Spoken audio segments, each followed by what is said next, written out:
स्वामींची ही एक सेवा खरंच लगेच फळ देऊन जाते. ती सेवा म्हणजे मनापासून समर्पण. कसं करायचं? खूप सोपं आहे. दररोज कुठल्याही वेळी डोळे मिटून मनात म्हणा, स्वामी, माझं मन, माझी काळजी, माझे प्रश्न सगळं तुमच्या चरणी सोपवतो. एवढंच. न मोठी पूजा, न उपवास, न खर्च. याचं फळ काय मिळतं?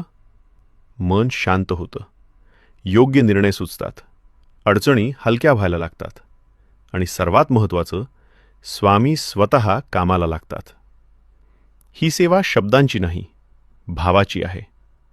आज करून बघा. फरक स्वतः जाणवेल. श्री स्वामी स्वामींची ही एक सेवा खरंच लगेच फळ देऊन जाते. ती सेवा म्हणजे मनापासून समर्पण. कसं करायचं? खूप सोपं आहे. दररोज कुठल्याही वेळी डोळे मिटून मनात म्हणा,